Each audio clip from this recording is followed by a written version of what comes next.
Hello and welcome to another episode of the Podium Podcast. I'm Simon Hartley, And I'm Tom May.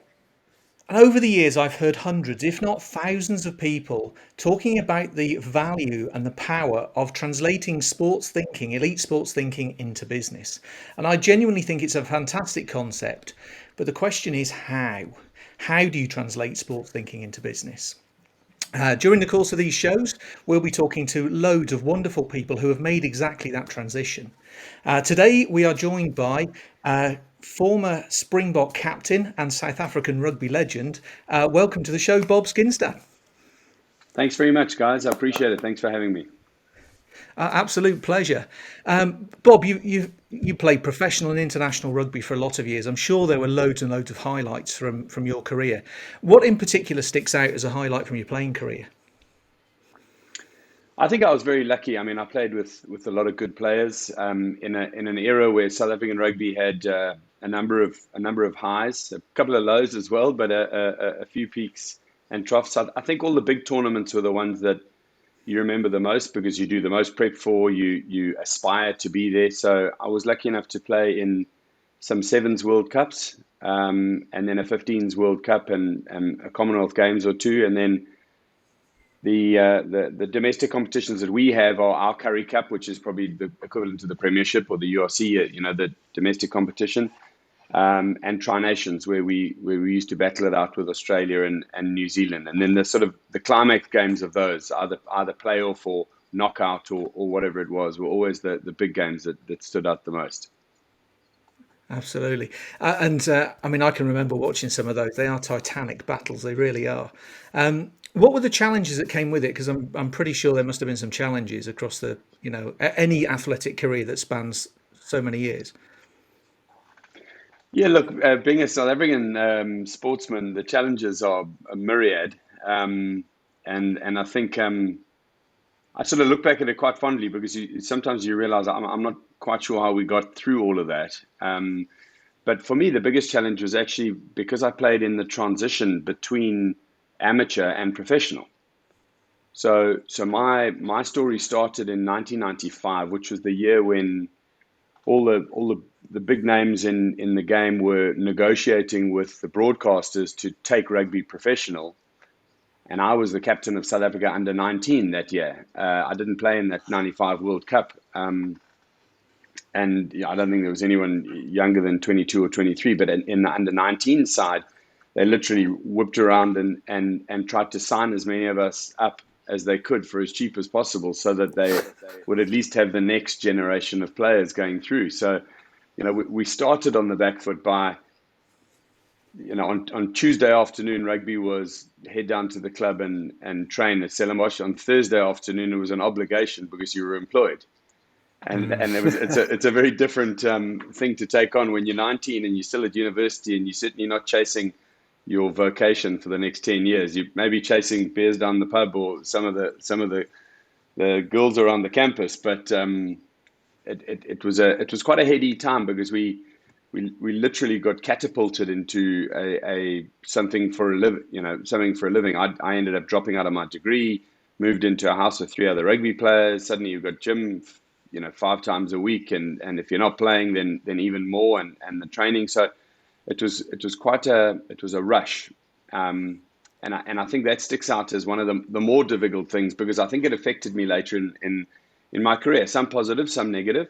I think a lot of us, in fact, there was a generation of players who got to 25, 26, and they were like, this is one, I didn't dream of this at 18, and then suddenly it was foisted upon me at 19, and now I've had to do it. Whether I'm winning or losing, in my life, it doesn't really matter. This has become the daily grind, which sounds terrible because, professional sport's an amazing thing to do, but you do get pushed into that. So I think that was probably the biggest challenge overall. It's hard, isn't it? Because I chat to my young lads team who are in the under 12s, and they all aspire to be all these players on the telly and all the England internationals of the future, and you don't really want to sort of piss on their parade too much, but it changes, doesn't it? From going something that you love to something that you it's a job and you have to do it. Did your mindset change?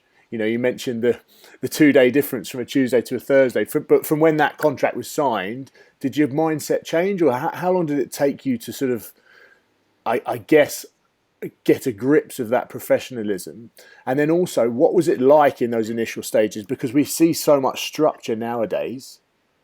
I can't imagine there was too much structure from the get-go back then. No, you're right. I mean, okay. First question: how long did it take to change? Well, there's two definite parts. One, there was a whole bunch of people who changed their attitude as administrators, and I think it was one of panic and like, now we need to be more official than anything else, because it used to be you turn up and they were amateur as well. Manager of a rugby team was, for love and had his costs covered, and then suddenly he had a badge and he was manager and he was in charge. So it was like, and I don't think all the people who took those roles were necessarily best suited for those roles. That's on the one side. So there was chaotic order, frenetic, chaotic order, which arrived suddenly overnight, which doesn't work well with students, because now we've got to change our week around. Things like we all lived in Stellenbosch because the bulk of the players came from Stellenbosch and that was the hotbed. But then the new manager lived in, a 55-minute drive away in Constantia. So he said, well, we're going to start training at the field near me, 3 minutes for him, an hour 30 in traffic, 55 minutes in no traffic for us. Like within a week, we were like, well, we don't really want to do that. We'll go back to Stellenbosch and train there. And then you split it all up. That was the one side. Then the other side was all the coaches who also went professional, now suddenly had sort of the performance pressure like no other. They were like, oh my goodness, this season better be the one that I have my best performance that I've ever had. So suddenly they doubled training loads, etc. And I almost died of exhaustion. I was training sevens fitness and contact skills in the morning, and then driving an hour back to Cape Town and being a cannon fodder for the men's first team as the shadow team that was taking them on. And then we'd start again the next day and try and squeeze in gym in between. For about 6 weeks, I was in the best nick of my life, and then I just fell off a cliff. I couldn't literally eat enough fuel to keep up I was just exhausted. So it definitely took a whole bunch of iterations of that. I think you would have seen it. Some guys get it.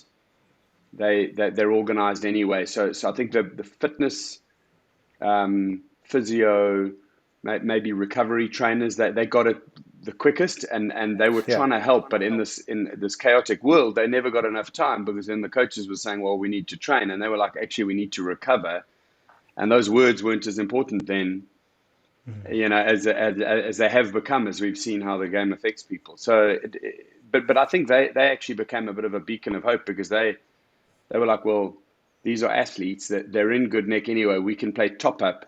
Once we've got them to a certain level, we can actually play top up. So little bursts of fitness, lots of recovery. And I'd say it probably took about 3 or 4 years for that to start to bed in the teams that we then played in. I remember coming to the 99 World Cup, and Thursday night was still a big beers and catch up with your mates night. 2 nights before a test match. That was the relaxed night, because Friday was off and we will have done our training. Our guys that would be mind-boggling for guys now.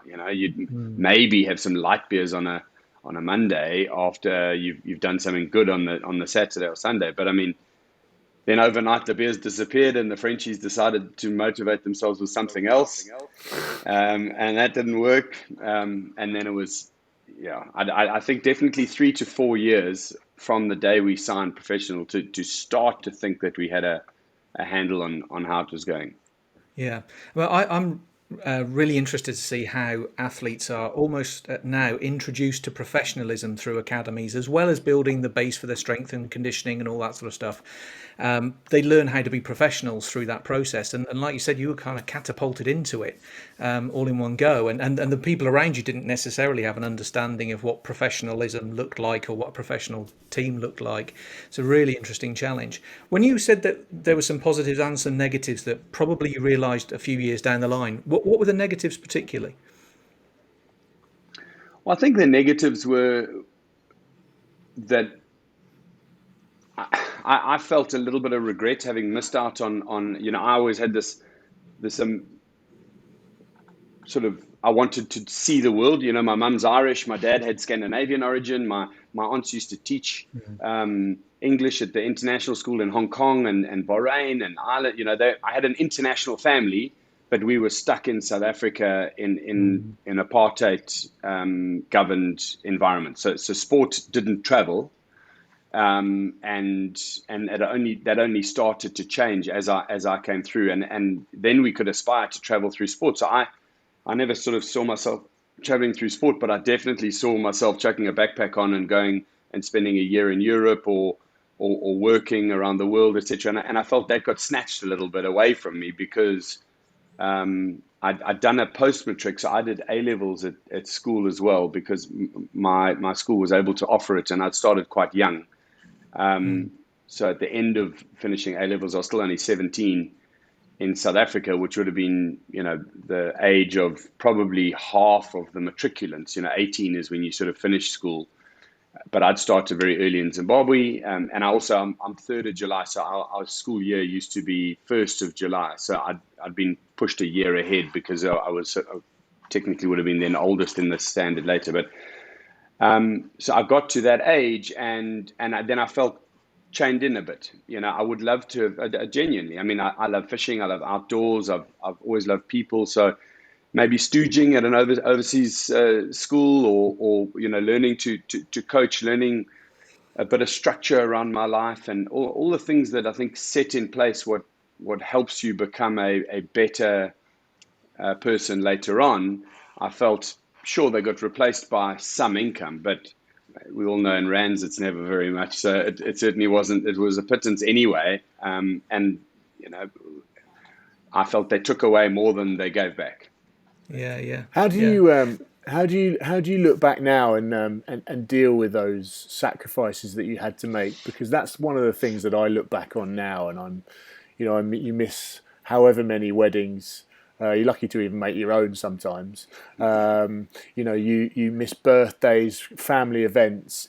They're the things I think now, and part of the reason I never really wanted to go into coaching is because you give up so much of your time for selfish reasons that actually I wanted to just spend it with family. I wanted to get my weekends back. I think if you went back downstairs and spoke to my missus and kids, they say, well, maybe I haven't had them back yet. But it's how did you deal with those sacrifices? Because it's tough, isn't it, across professional sport? Yeah, I think very similar thoughts. I mean, I don't think I've dealt with them super well. I probably, that's still something I need to unpack and deal with. I think I was really lucky with my wife. We met quite young. And stayed together. Then we lived together. Then we traveled together overseas, and then we got married. And so she bought into and understood the professional sport lifestyle. So there was always going to be sacrifices. We had the advantage, Tom, weddings in South Africa. There's only about 3 weekends when you can have them. So everybody in South Africa, because we had a different season to you guys. It was always like 10th, 17th, and 24th of December were like the only weekends where you could, and maybe the 4th, and literally people would be booking them in as soon as you got engaged or whatever. They'd book in those dates, and we could have a little mini wedding season during the holidays. But you're 100% right. You feel it's taken away, but you also feel you are taking away from other people. I was studying at Stellenbosch, and I really enjoyed studying. We came up at the end of my second year, or halfway through my second year, and I went on tour with Western Province as a 19-and-a-half-year-old kid. And we went to New Zealand for 8 weeks over the exam period. And they were like, okay, hardlines, maybe you can do them next year. Not let's integrate the course. Let's make it work for you. Let's make sure you carry on studying, and then you lose a bit of motivation, because then you come back and the end of the year, there's another opportunity to do sort of rewrites and that kind of thing. And then I went overseas with the South African Barbarians. And those were the things that I sort of think, sure, but I wish I'd been able to say no, thank you, not yet. But you can't really, because then your career Yeah. falters, and everybody sees you as the guy who doesn't turn up when he's needed. So I regret that more. I think the modern day player definitely has better access to sort of pastoral care in that all encompassing sense. And I think it's great that they make a big effort to get the players up to speed on how aware they need to be of their post-career education, or their sort of during career education for their post-career career. And I just feel that our guys certainly weren't up to speed on that. We had a lot of guys. In fact, the guys that I looked up to were guys that could do both. There was a loose forward called Andrew Aitken. Andrew actually, I think, qualified for Scotland as well, but he only played one starting test for South Africa. But we were roommates, and he played with me at Western Province. He was an amazing loose forward. One of those guys who, could have played a 15-year career and been as effective in his last game as he was in his first. And a lot of carries, a lot of defensive work, but quite creative. But he was his CEO material, and he managed to get through his degree early on in his career. Then he took a break to finish a sort of a post-grad. Then he came back to rugby, and then he worked his way through a couple of the banks in Cape Town, and was playing sort of amateur rugby. It became professional. He committed to a little bit of professional, played one game for the Springboks, and he said, I think at 29, he said, "Okay, guys, that's me. Thanks very much." And now he's fabulously successful as a corporate acquisitions guy in Australia, and has done a lot of buy and builds and listed businesses, and someone really to look up to. But do you think he's ever been used as an example of what a good professional rugby player would be? No, because all the unions would look at that as a failure for them. Whereas I think that's a dramatic success. Yeah, absolutely. And I mean, I think you're right. More of the athletic programs now are interested in how they develop people who can be successful beyond the sport as well. When you transitioned out of rugby and into business, was it a kind of an immediate move into business? Did you take any time off, or did you pretty much kind of step out of the dressing room one minute and into the business world the next? No, so I had two goes at it. So I had a fight with a coach before the 2003 World Cup. I'd been a regular starter in the team, and I think I can't remember what had happened. I'd popped a rib. So I'd had 6 weeks off full contact training, but obviously was running and gymming and all that kind of thing. So I think it was an 8-week injury, 2 weeks of nothing, and then got back into. And I was in some of the best nick of my life, but I had this quite tetchy relationship with the head coach of the Springboks at the time. And he picked me in the squad to go to the 2003 World Cup. And then he said, "Oh, and I just want you to play 3 club games before you go, just to get match fit." And I said, "Well, I disagree, because unless it's the Springboks versus someone, then I'm going to be the one lone Springbok, and there's going to be 7, 8 guys who are going to try and smash me all game and punch me. I'm not going to play the level of rugby that I want to play, and it's not. I've never played with this club, so I've got to go and meet them on a Tuesday, play my first match on a Friday, then a Wednesday, then a Friday." I said I disagree, and I think it's a stupid idea. And so I don't think that went very well for the selection committee, but I squeezed in anyway. And the thing was, he said, if I play the game. So I went and played the game and broke my arm. And I was tackling a guy who'd headbutted me twice. I was tackling him from behind and overswinging my arm at his head, and I hit him on the top of the head and broke my arm, which I would never have done in a normal game, and that's not how I played, etc., etc. Anyway, so I was very cross. So I said to the guy who looked after me, I went to Wales.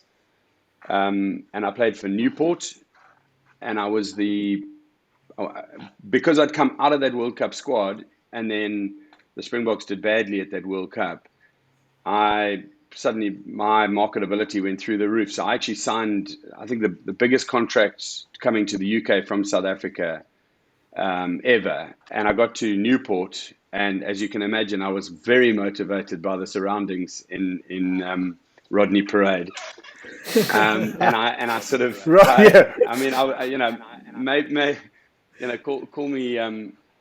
call me someone who's a little bit spoiled, growing up at Stellenbosch in Cape Town and moving to Newport. But anyway, I made a lot of friends, had a great time, but because I was too late, I didn't qualify for Champions League. So although we played top 14, I think I played the last 12 games of top 14 with them. It was a disaster, and I hated it. I love the players. I've still got a lot of friends from there, but I was like, Jesus Christ, is this what I do for a living now? And I went to the owner, a guy called Tony Brown, and Tony his family had started Bisley Office Furniture, and he was just a wonderful gentleman. And I wrote him a letter, and I said, look, I know I've got a 3-year contract here, but to be honest, I haven't enjoyed it at all. I'm not sure rugby's for me anyway, and I want to go and make a go of doing something else.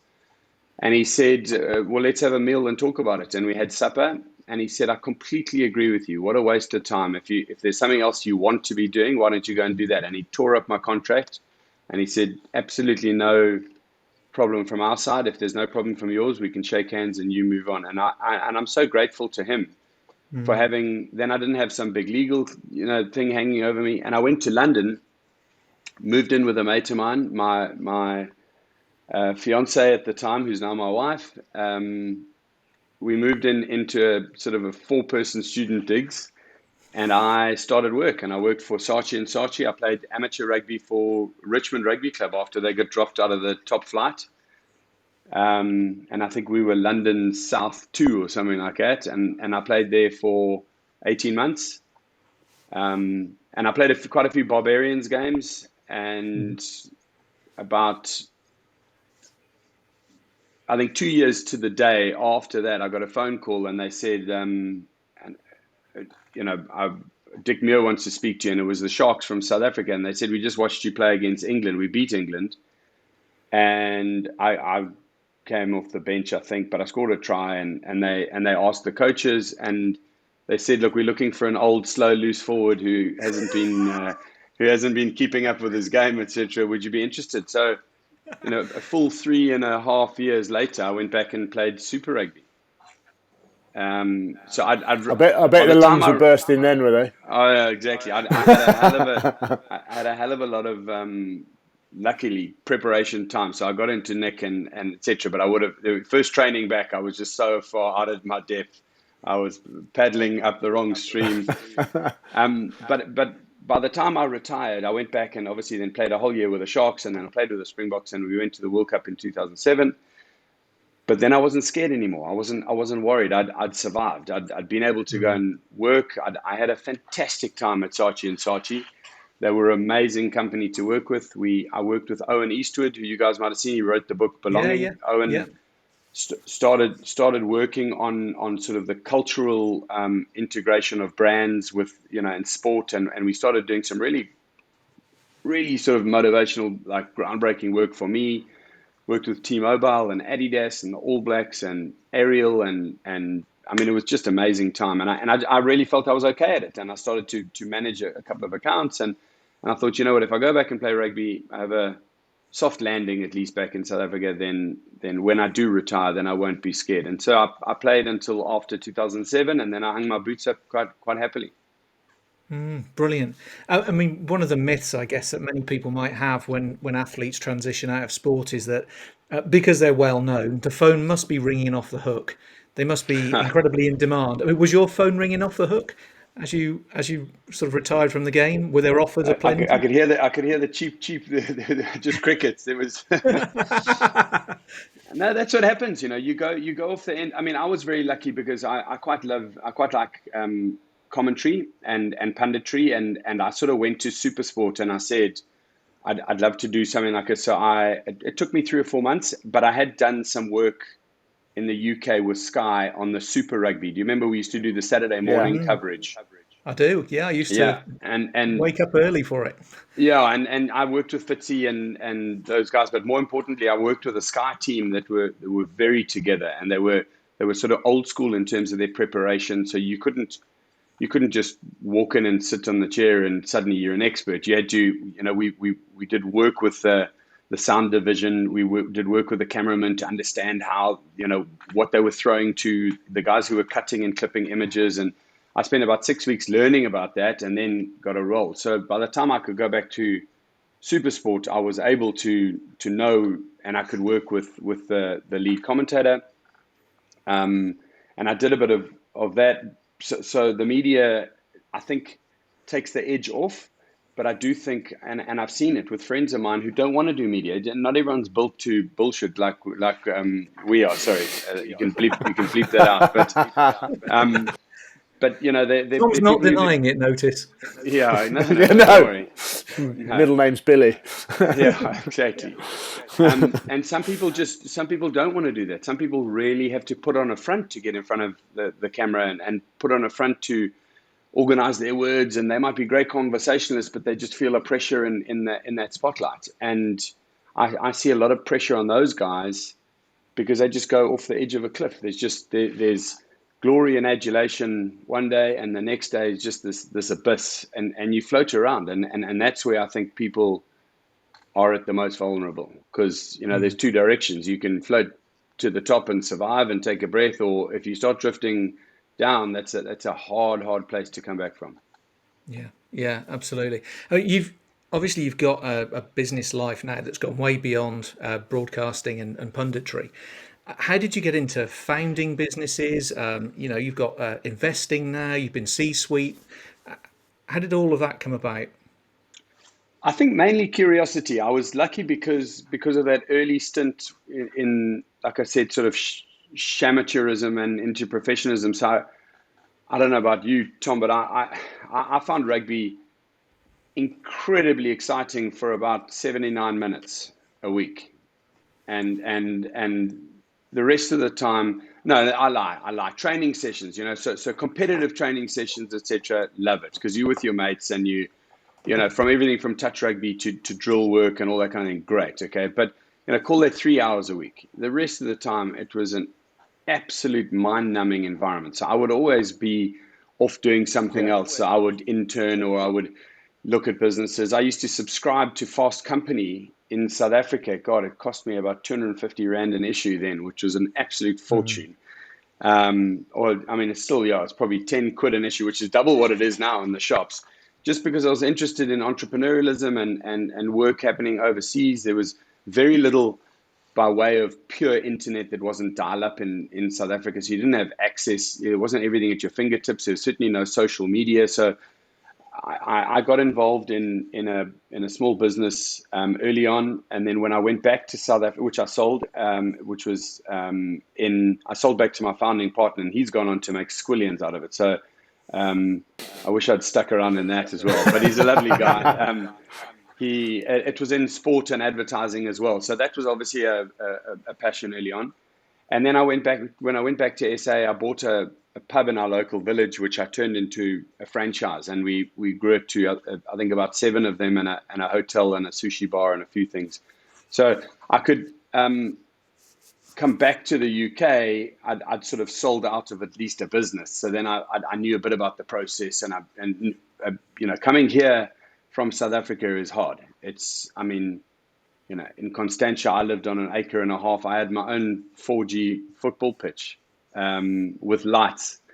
My kids used to rugby train, kick the ball around. But we used to have a tennis court, and then I used the substrate. I took the surface off and put a 4G surface over it, and then put electric lights and stuff. We had a stand, and the girls would come and have G&Ts and watch the boys play football. I don't know what the hell am I doing in Weybridge, and it's drizzling and terrible outside. But I wanted my kids to be international, and to do that, you got to come here, and it costs a lot. So I've had to try and reach out and do different business things. I can do some punditry in that, but Tom will tell you it certainly doesn't pay all the bills. No. You got to keep busy and do other stuff. And I've just been lucky to work with different people. The biggest step for me was I joined a small VC firm called Knife Capital. And that really gave me an understanding of how to assess a business, how to assess founders, how to ascertain product market fit, how to look at the future, how to look at funding in terms of, I'm not a numbers person as such, and I've got a little bit of a creative sort of view of how the numbers should work. But yeah, I worked alongside very smart accountants and business science people who been in venture capital for 20 years, and they can just skim over a balance sheet and tell you where the problems are. And I learned a few of those skills. I don't say that I've got them, but I learned to at least dig until I found those answers. So I work with some small businesses, some startup businesses, and I work with a great bunch of guys who are involved in corporate acquiring. So we try and buy small businesses and try and find ways to put them together and then make them one bigger business. Strip out some of the costs. You can't always, and you don't always want to be taking people out, but you might find processes are replicated or premises are replicated, etc., and you can find little ways to find some income on them. So I try and work in that space, and then advise some sports and tech businesses, which is part of the advertising stuff that I did before. How did you find moving into the VC world? Because I've sort of dipped my toe in from a very long as far away as I can get with my short legs. But I think it's one of those worlds where you could probably get eaten up, chewed out, spat out the back end if you don't. If you if you do what we do on a Saturday and you end up just bullshitting your way through it. But is that something that you felt pressurized? Did you? Because you come from sport where you're top of the tree, you're right up. You know everything about the game. You've been there from from bottom to top, come out at the top. How is that going into VC in this case, where you've got to get up to speed and get up to speed quick? I mean, it's a great question because it opens it up. In a word, terrifying. Absolutely terrifying, because it's usually someone else's money, and then I'm quite empathetic, so it's someone else's future as well. So if it gets messed up, it's probably your fault on both fronts. You've lost someone money and you've ruined someone's career. So I'd say I stayed very much on the fringes to start. I watched and assessed a lot of deals. I think I only probably wrote my own term sheet after about 6 years of working in it, So I would always help with, and you'll get this, Tom, like, entrepreneurs go, oh, it's Tom May, he can open all the doors. And you go, okay, but I can open the doors, but then what if the product doesn't work? And what if you end up being a Wally and you don't fulfill it? Or what if the person is, he's rich, but he's not a nice guy to small businesses? So it comes with a whole bunch of problems in and of itself anyway. They might say, oh, he works on TV. If our product could just get on, into one TV, and you go, okay, but I only get so many intros. So if I take everybody who need, and then what's in it for me? Yeah. So how do you craft that? What's the return? So I've learned, and now I'm quite strict about it. I'm covered legally. There's a term sheet. It's like, I advise, sure, no problem, but this is how I advise. And if you don't want it like that, it's okay. We can still be friends, and you can go on your journey, and I'll look at the next one, and I'll always root for you. I mean, I'll be there saying I met that guy and there he is doing well, or hope it goes better, or whatever it is. But if it's not signed and sealed, then don't do it. And that's where I think it's a bigger question. So this for me is something I'm wrestling with all the time. Is that sportsmen sportsmen and women, are blessed with talent. So what we do, and everyone's got a friend like this, the guy who is a 2 handicap golfer, cricket first team, who's now drifting around at 35 and hasn't settled down because he hasn't found the perfect woman for himself. He hasn't found the perfect job, and he's still hanging playing first team cricket and maybe a little bit of rugby or hockey or whatever it is, but actually hasn't then kicked on because none of them were a full-time vocation. So a lot of things came very easy. So when the hard work actually settled in, he said, "Oh, hang on, let's just do something else that's a bit eeasy rather." And I'm not, I'm not trying to point fingers at individuals. I'm just saying, even for me, I have to say it with, please don't think I'm arrogant, because but rugby was actually easy to be in a rugby team. It was easy. It wasn't easy to stay in one, and I'm not saying it's an easy game, and I'm not, but that was easy. So then you get conditioned, and you think, oh, that's okay. I can do a bit of advertising. That's okay. Well, don't worry, I don't need a degree. I mean, what are these guys? They're a bit creative. Smoke some weed and come up with a few ideas, and we'll be okay. I mean, and I came crashing down to earth on that. I mean, I thought, my first go, I thought owning a pub was easy. And you get 4 months in and you go, okay, so hang on. So what comes in is actually got to pay for all the people here before we get out to the other side. And then I think you learn from the bottom. So it's not easy. And I see a lot of investors, sportsmen particularly, who've got free and available cash and are going to lose it. I think there's a benefit because there's EIS and SEIS, and that's a very clever sort of collision of worlds because that benefits and gives you a go. But I would say to guys, rather do 20 $5,000 checks before you go and put $100,000 into anything, or 10 $5,000 checks, and go on those journeys and find out what it's like to be the tail. You can't wag the dog. You've got to understand. I was at in the VC firm, and I got a phone call before the MLR started. And I thought, shit, what an amazing opportunity, rugby in the US, let's get in. And they were like, oh, we're doing checks of $500,000. And I thought, well, in the environment we are for our fund, it's not that much money. I mean, it's a significant chunk of money, but it's not going to topple our fund over. I could help grow this team, but there was no real thought to what I was saying. I could help grow this team. I mean, I've never lived in America. How can I help grow this team? I mean, that's a baseless thought, but people will come out of sport and think that that's actually a strategy, Yeah. And then I went to America. So we never invested, but I spent 2.5 years looking at the market, understanding how difficult it will be. I still think that there is upside, but I think that you would have to do.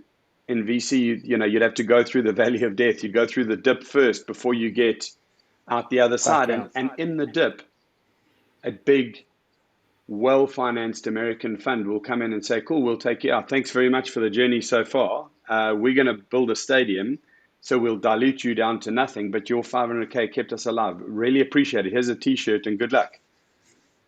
Yeah. And nobody thinks, you come out of rugby and you say, oh, I've won a World Cup and I've done this, and they wouldn't do that to me. Yes, they bloody would. Yeah. And that's where I think not enough people get warned or spoken about or spoken to or guided that going into work and life is actually like going into a much harder rugby match than you thought. That's one of the first things I learned, I think, when I came out of sport was, when you're playing sport or team sport, everyone's pulling in the same direction. Well, most of those that aren't get moved aside pretty quickly. Wow, there's so much pressure for individual wants. That selfish needs that people are after. Everyone's got different agendas. I couldn't get my head around it moving into this corporate world post sport. And I got burnt pretty quickly, thank goodness, after sport. But actually, I learned so much by getting burnt quickly that actually it's put me in fairly good position moving forward. You inherently trust everyone you're put with in a team sport environment. Big time. Yeah, and I still give people the benefit of the doubt. I will trust them, but I always know there's until you really get to build a relationship with someone, just to sort of keep the radar on. You're so right, and it's a great learning. I mean, it's a sad learning because it would be wonderful, but the world doesn't work like that. It's not. And very ironically, I learned this from a guy that I don't speak to anymore. But he said, in our world, in the investing world, trust in God, but tie your camel tight. You know what I mean? So don't pitch that tent and leave your camel roaming around outside the tent and go to sleep, because God's going to look after everybody.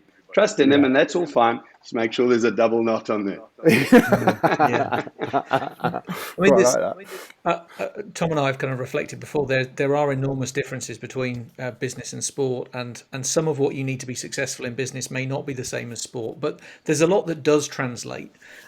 What did you learn? What experiences did you have as an athlete that you use kind of every day now when you're facing business challenges?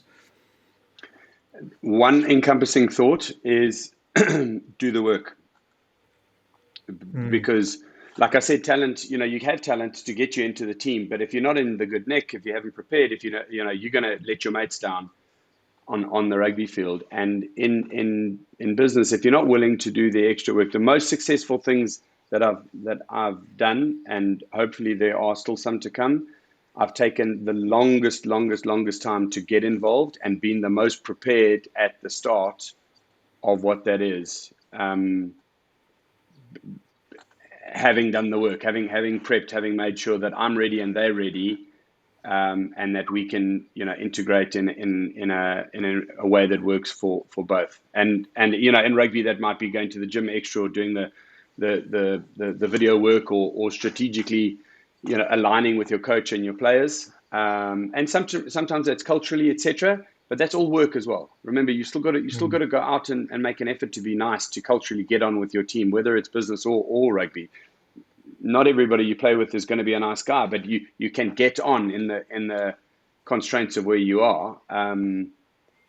Business is even harder. You've got to really work at your bit, but also work at integrating. Absolutely. Yeah, that's another one of the real myths, I think, that surrounds elite sport often, because people see athletes usually when they step out on that big stage in front of the TV cameras, and like you say, that's kind of probably less than 1% of everything that goes on. They don't see the 99%. And it would be the same in business, like you say, getting to the point where you can issue a term sheet. There's an enormous amount. If we kind of imagine it like the iceberg, the bit that you see is the bit that pops out above the surface. You don't see the majority, which is beneath the surface. And I think there's a huge message in there for anybody that's trying to succeed in anything in life, honestly. And I can say quite honestly, there've been times when I haven't done the work, and I'm more the fool because of it. I've thought I can blag some of it. I mean, in the VC, that's probably why it took a long time. I was like, oh, I can open this door, I can open that door. That's what I bring to the party. It's not what you bring to the party. You actually bring.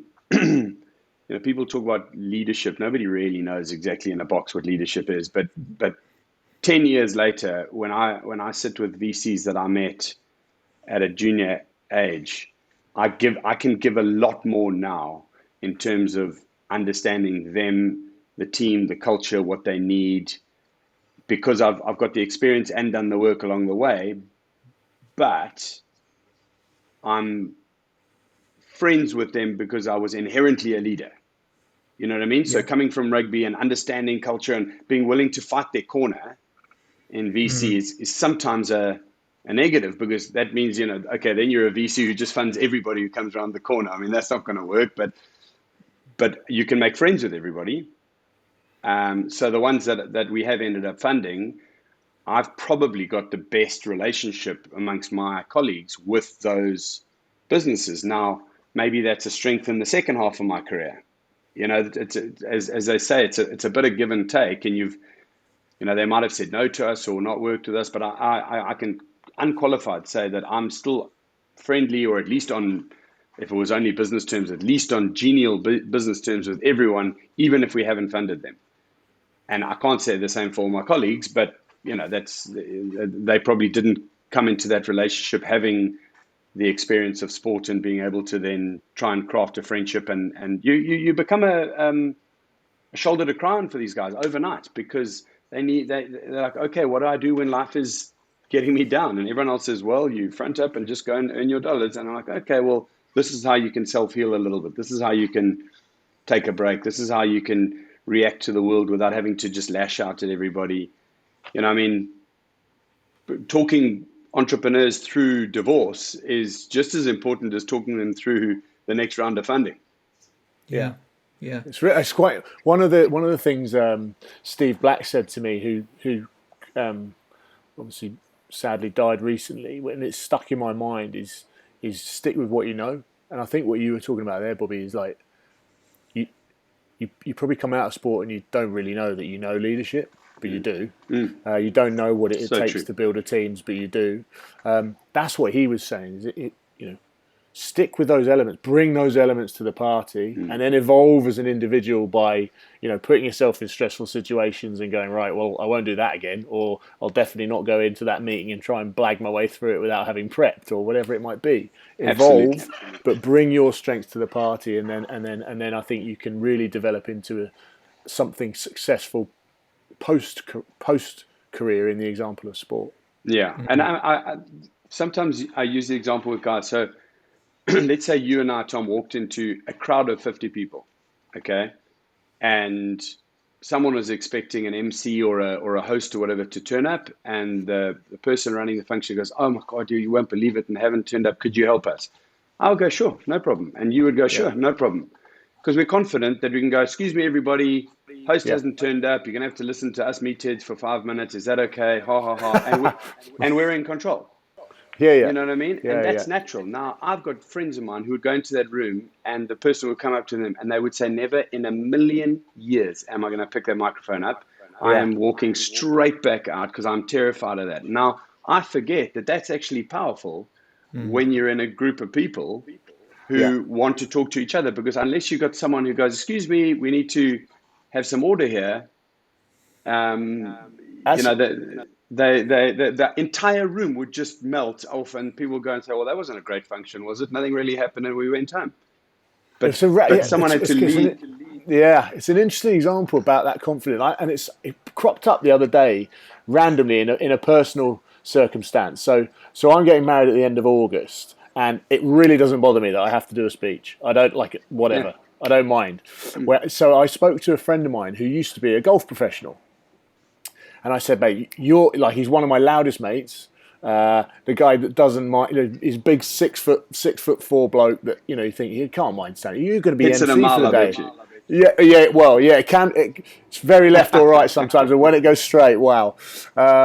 So I said, "Oh, you can be MC," and he said, "No, I can't. Honestly, you cannot put me in that position."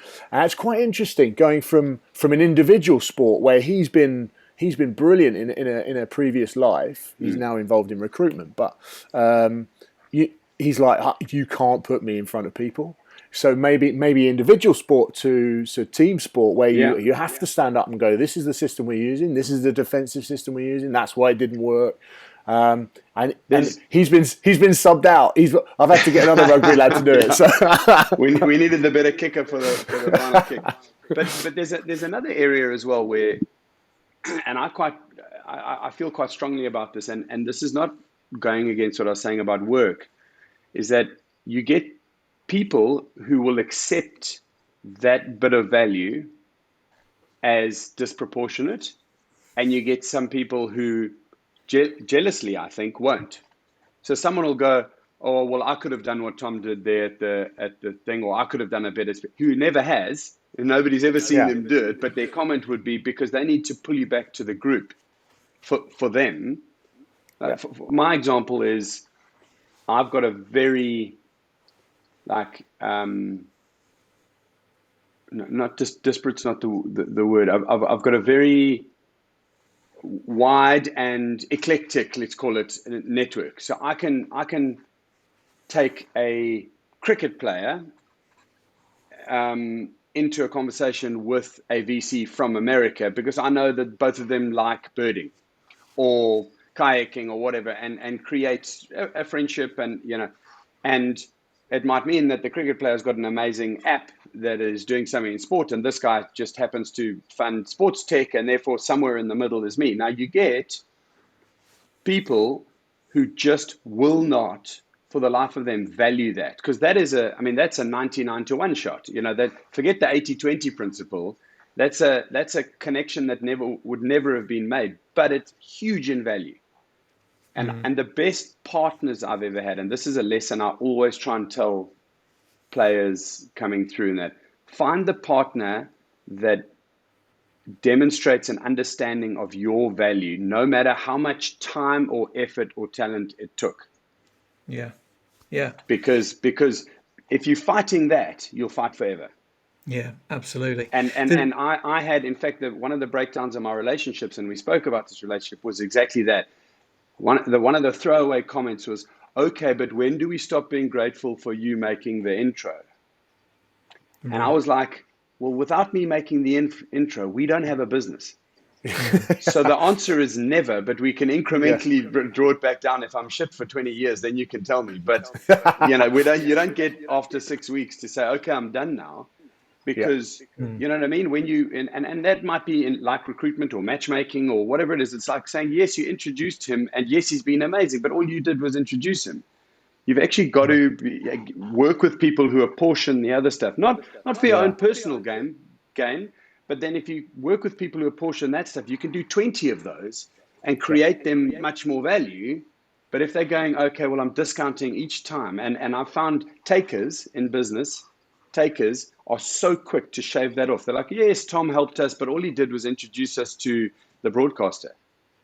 Okay, like that's the point. That's why you got hold of him in the first place, you know? Yeah. There's another real sort of interesting insight that I've sort of observed from my own experience, but also just picked up from the conversation. In that, I think relationships that are built in sport are often very deep relationships, whether they're within a dressing room or it could be athlete and coach.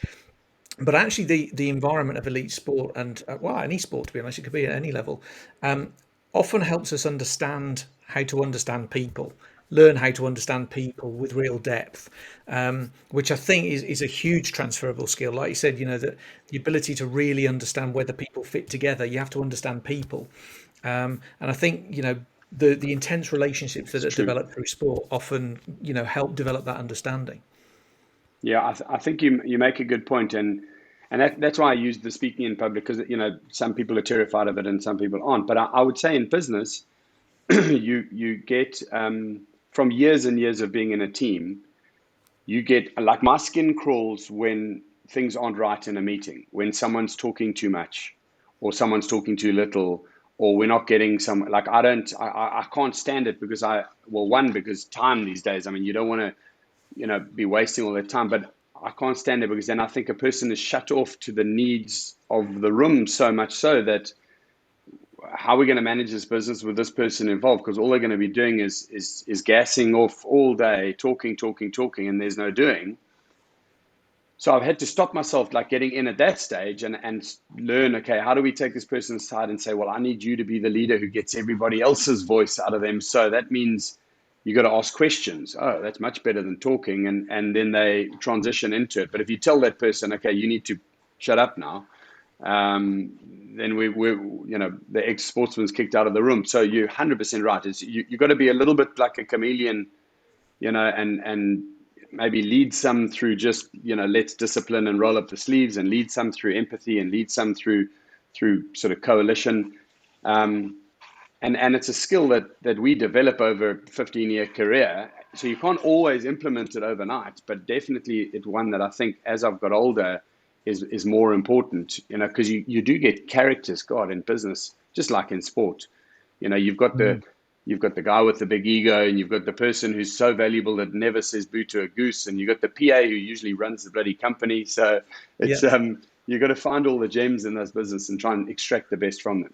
Absolutely. And that is, I think, a really rare skill, the ability to get the best from everybody around you. And one that as an athlete or coach in any sporting environment, you've got a keen eye on. You are there to get the best performance out of the people around you. Tom, time for some quick fire questions, my friend. Yeah, we've got 4 questions that we fire out at the end of every podcast. I'm quite interested about number 3, but we'll start with number 1. If you hadn't been a professional athlete, what would you have been? And is there another vocation that took your interest? Somewhere between, I love advertising and that space, definitely. And there are quite a few South Africans who've done well in the advertising world. I think I probably would have gone into an apprenticeship or something like that at one of the ad agencies, and I'd be involved there in advertising and sports and sports broadcast, I hope. If not, I'll be a professional fishing guide, but I wouldn't catch any fish. So. Short career. If you hadn't been, who is the person you admire most in sport and in business? It's a great question. I mean, obviously I try and pick from different people. I think I look across the pond in America and I see a lot of famous athletes who've transitioned into business. I listened to a podcast with Shaquille O'Neal the other day, and Unbelievable, his right? transition has been unbelievable. I mean, I know he was a Hall of Famer. I know he was an amazing athlete. I know he was such a huge part of so many teams. But, he's stepped aside in business and goes, I like that. I got my team in. We created something. He stayed true to who he was. He's invested in some amazing businesses. So I would look up to someone like that. I don't have the volume he has in terms of taking up the room. But it's certainly amazing exporting businessman. It's quite apt to this one, and you're not allowed to use your VC funds. You have some funds to invest. What would you invest in? I would invest in buying and putting together high-skilled labor businesses. So fabrication, printing, packaging, delivery, and I would do it in the UK, and I would do it now. And that's not a warning. That's where we need. That's where we need to be looking. Reshoring and led with some smart skilled people, but in fabrication. So the engineers, people who build lights, fenestrators, windows and things you can't make and offshore and send somewhere else and get for cheaper are going to blow up in this country very, very shortly. Okay, and you can only watch one film for the rest of your life. What would it be? If you come up with the best answer that we've had this series, I'll be very surprised. Not because I think you can't, but I think it's just unbeatable. There's a beer in this. Can I? Every time I watch it, have I seen it before, or every time I watch it, is it the first time I see it? Oh, well, every time you watched it, you've seen it before. Okay. If it was the other one, I would have said The Usual Suspects, because that gave me the biggest surprise at the end. Yeah. I love ballad songs and long movies, so Legends of the Fall. Like it. It wasn't. Very good. We had John Wilkin, rugby league legend, went, well, it's got to be Groundhog Day, isn't it? I thought it was brilliant. I love that. I love that. Yeah. Very good. Hey, Brilliant. it's been great to have you on. Thanks, guys. I'm sorry I've had a bit of verbal diarrhea, but it was really good to chat, and I loved actually talking about it. So thank you very much. Absolute pleasure. Thank you very much, Tom May. Thank you very, very much, Bob Skinstad. Thank you for listening, and we will be back again very shortly with another episode of the Podium Podcast.